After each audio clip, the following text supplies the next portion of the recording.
서울 외곽 좁은 골목길 끝에 자리한 작은 포장마차가 있습니다. 낡은 천막 아래 불빛이 새어나오는 그곳은 장순의 할머니가 30년째 지키는 공간이었죠.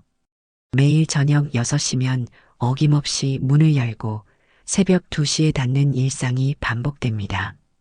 장순애는 오늘도 변함없이 국물을 끓이고 있었습니다. 주름진 손으로 국자를 들어 맛을 보고는 고개를 끄덕였어요. 이제 손님들이 올 시간이 다가오고 있었습니다. 할머니, 오늘도 일찍 여셨네요. 옆 가게 청년이 인사를 건넸지만 장순애는 미소만 지을 뿐 많은 말을 하지 않았습니다.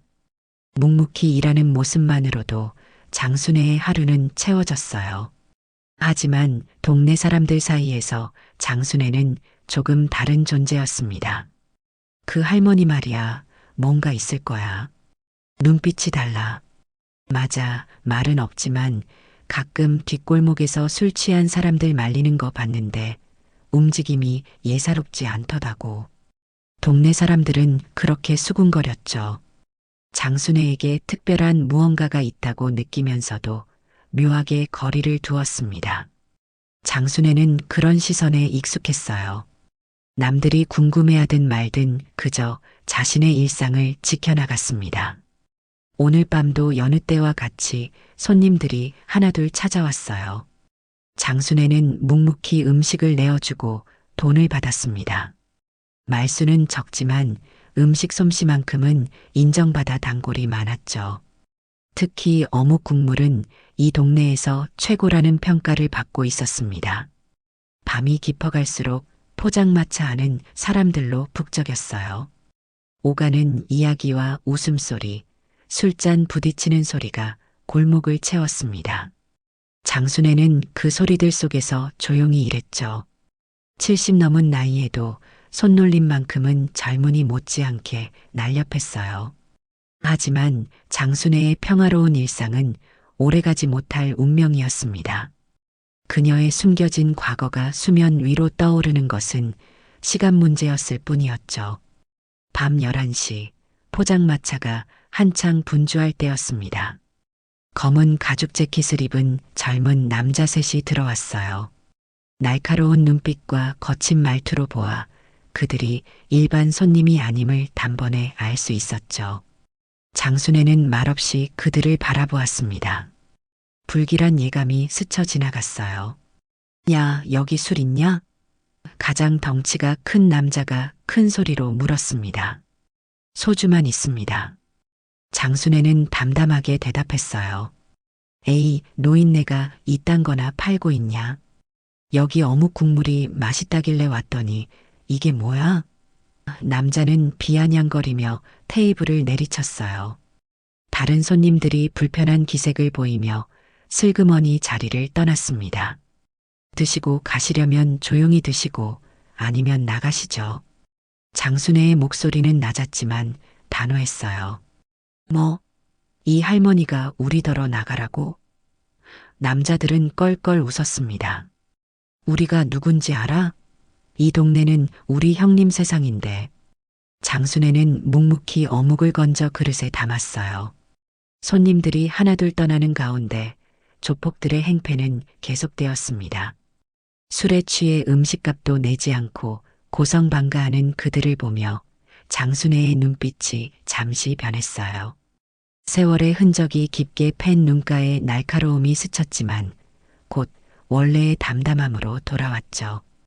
여기 더 술 가져와. 남자 중 하나가 소리쳤어요. 장순애는 말없이 소주병을 가져다 주었습니다.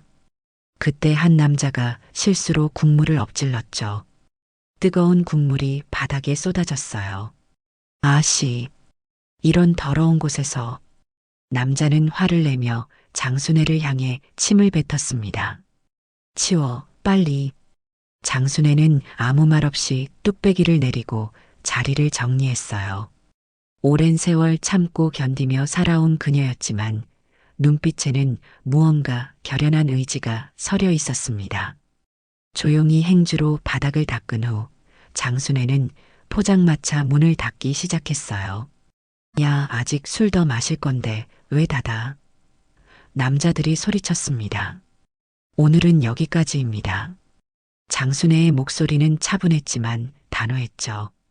조폭들은 불만을 터뜨리며 결국 포장마차를 나갔어요. 그들이 떠난 후 장순애는 깊은 한숨을 내쉬었습니다.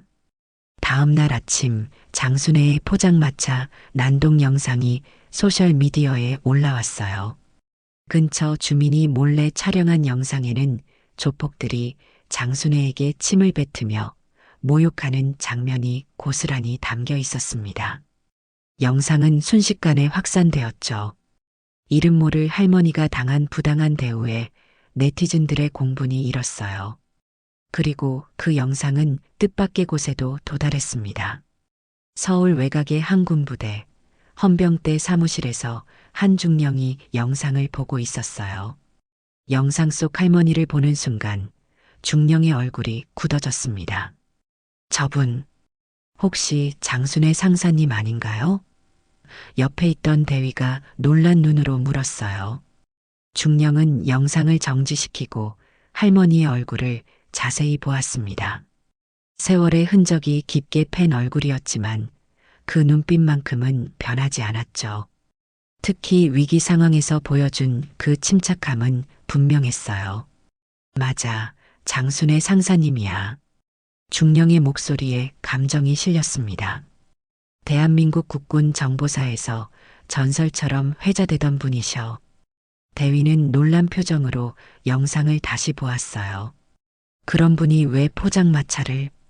동료 전사 후 조용히 군복을 벗으셨지. 우리 군에선 아직도 장순의 상사님의 이야기가 전해 내려온다네. 중령은 자리에서 벌떡 일어났습니다. 당장 헌병대에 긴급 출동 준비 명령 내려. 저런 식으로 국가 유공자를 모욕하는 건 그냥 넘어갈 수 없어. 한편 장순애는 평소와 다름없이 포장마차 준비를 하고 있었어요. 어제의 일은 그저 숱하게 겪어온 일상의 한 장면에 불과했죠. 하지만 오늘 밤이 특별한 밤이 될 줄은 그녀도 알지 못했습니다. 해가 지고 어둠이 내리자 장순애는 평소처럼 포장마차 문을 열었어요. 하지만 손님들의 눈빛이 평소와는 달랐습니다. 영상을 본 주민들이 그녀를 새롭게 바라보는 듯 했어요. 몇몇은 다가와 어제 일에 대해 위로의 말을 건넸지만 장순애는 그저 미소로 응할 뿐이었죠. 할머니, 어제 그 사람들 정말 음식이나 드세요. 국물 식기 전에. 장순애는 담담하게 말을 잘랐습니다. 밤이 깊어갈수록 장순애의 가슴은 왠지 모를 불안감으로 채워졌어요. 그때 골목 입구에서 익숙한 발소리가 들려왔습니다. 어제의 조폭들이 다시 나타난 것이었죠. 이번에는 5명으로 늘어났어요. 장순애는 깊은 숨을 들이마시며 마음을 가다듬었습니다. 어이 할머니, 우리 또 왔다. 가장 앞선 남자가 비웃으며 외쳤어요. 어제 뭐 잘난 척하더니 오늘은 장사도 못하게 해줄까? 장순애는 묵묵히 그들을 바라보았습니다. 포장마차 안의 손님들이 하나둘 자리를 피했어요. 공포와 긴장감이 골목을 채웠죠. 이번엔 경찰 불러봐, 한번. 조폭 무리가 포장마차로 다가오는 순간 장순애는 천천히 팔소매를 걷어 올렸어요. 왼팔에 드러난 것은 희미하게 남은 국군 정보사 정복 문신이었습니다. 그리고 그 옆에는 마치 명패처럼 붙어있는 임무 완수 배지가 있었죠. 조폭들은 잠시 당황했다가 다시 비웃음을 터뜨렸어요. 뭐야, 할머니가 군인 출신이라고? 우리가 겁먹을 것 같아? 그 순간 골목 입구에서 강한 불빛이 쏟아져 들어왔습니다. 군용 트럭 세대가 골목을 가득 메우며 정차했어요. 헌병대 복장을 한 군인들이 일사불란하게 내렸죠. 그들의 표정은 엄숙했습니다. 뭐야 이게. 조폭들은 당황한 표정으로 뒤를 돌아보았어요.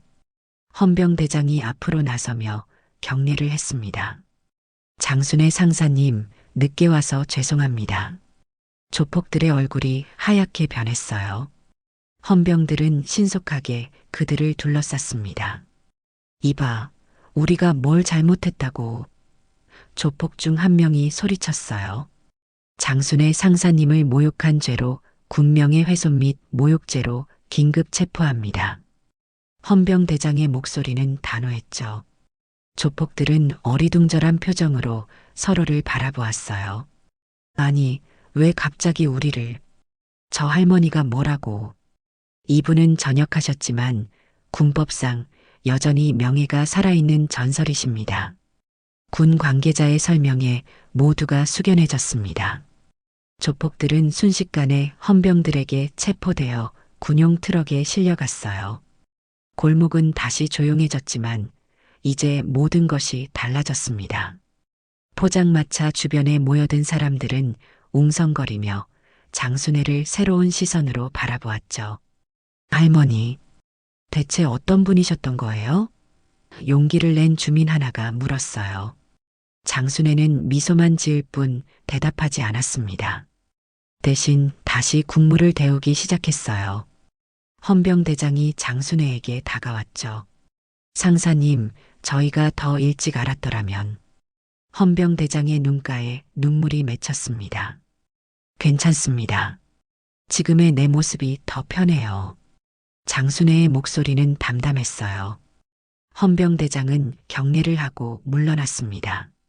장순애는 다시 일상으로 돌아가려 했지만 이미 그녀의 비밀은 세상에 드러난 후였죠. 그날 밤 장순애는 오랜만에 낡은 사진첩을 펼쳤어요.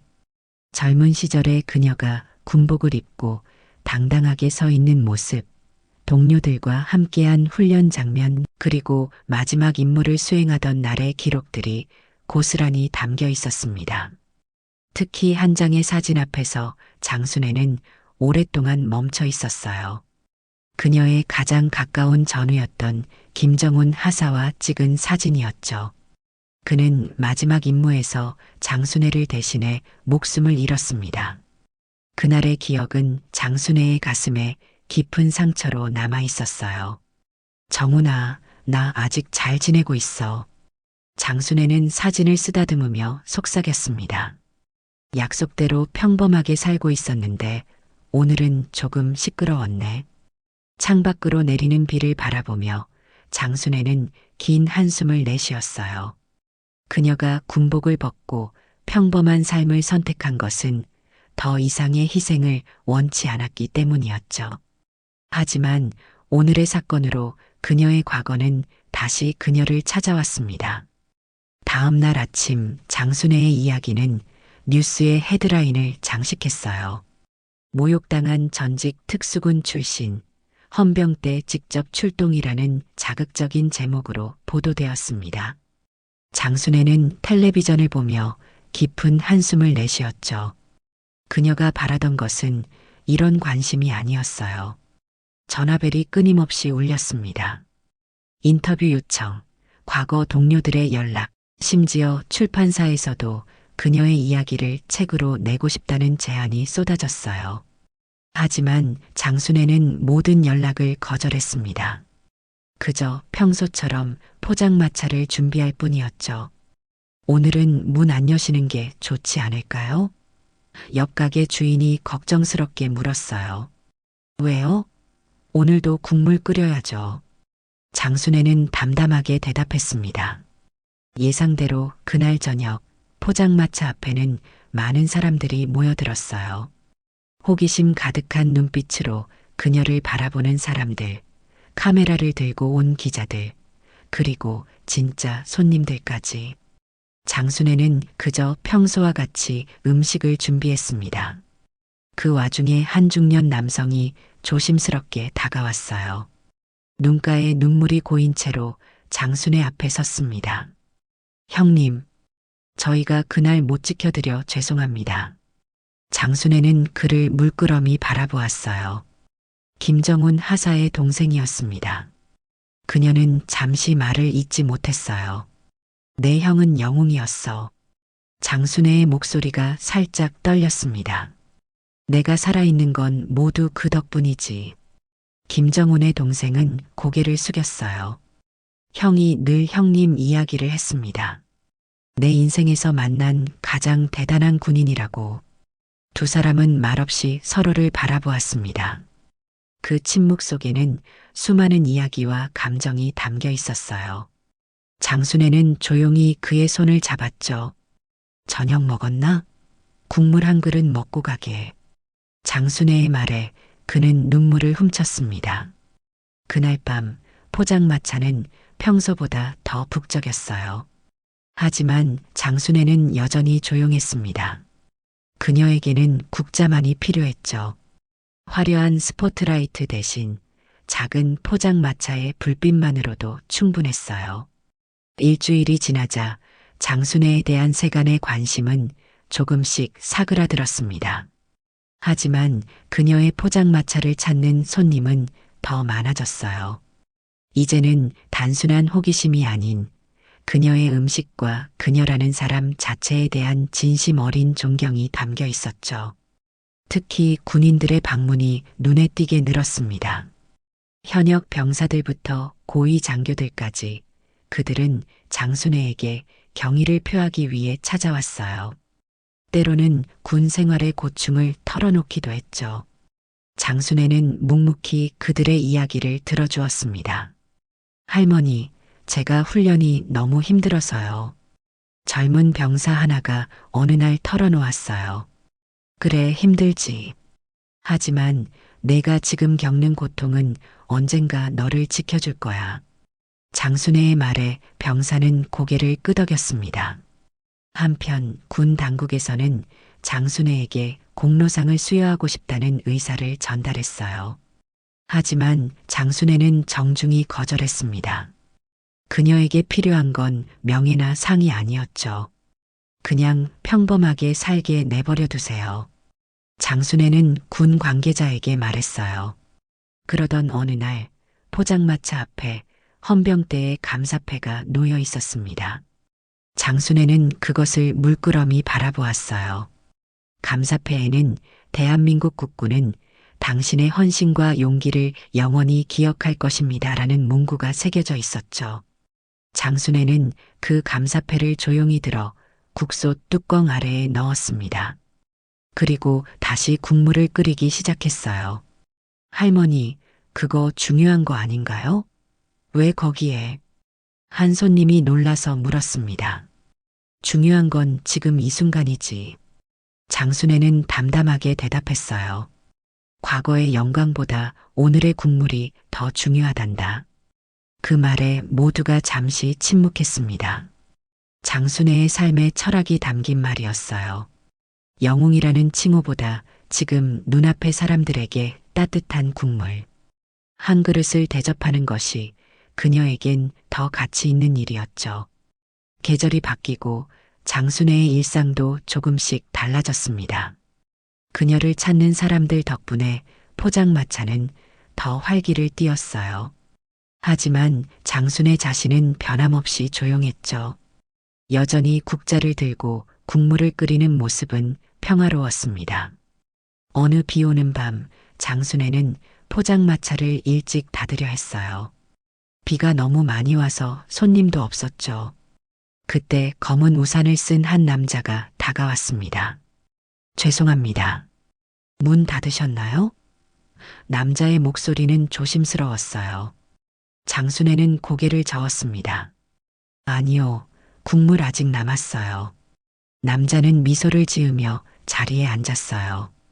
그는 군복을 입은 모습이 아니었지만 장순애는 그가 누군지 알아보았습니다. 현재 국방부 장관이었죠. 할머니, 아직도 저를 기억하십니까? 남자가 물었어요. 그럼 내가 훈련시킨 요원들은 다 기억하지. 장순애는 국물을 한 그릇 떠서 그에게 내밀었습니다. 둘은 조용히 이야기를 나누었어요. 옛 추억, 함께 겪은 인물들, 그리고 잃어버린 동료들에 대한 이야기였죠. 마치 시간이 멈춘 듯한 순간이었습니다. 상사님, 다시 군에 돌아오시면 어떨까요? 지금도 당신 같은 분이 필요합니다. 장관이 진지하게 제안했어요. 장순애는 잔잔한 미소를 지었습니다. 내 전쟁은 이미 끝났어. 이제는 다른 방식으로 세상을 지키고 싶어. 장관은 깊이 고개를 끄덕였어요. 그는 장순애의 손을 꼭 잡았습니다. 언제나 존경합니다, 상사님. 그가 떠난 후 장순애는 하늘을 올려다보았어요. 비가 그치고 별들이 빛나기 시작했습니다. 그녀의 눈에도 별처럼 빛나는 무언가가 맺혔죠. 정훈아, 보고 있니? 나 잘 지내고 있어. 장순애는 속삭였습니다. 포장마차의 불빛이 어둠 속에서 더욱 밝게 빛났어요. 진짜 전설은 스스로를 말하지 않습니다. 하지만 그들을 기억하는 사람들은 늘 조용히 지켜보고 있었죠. 장순애는 국자를 들고 내일을 위한 준비를 시작했습니다. 그녀의 전쟁은 끝났지만 그녀의 임무는 여전히 계속되고 있었어요. 따뜻한 국물 한 그릇으로 세상을 위로하는 것, 그것이 지금 장순애가 선택한 새로운 임무였습니다.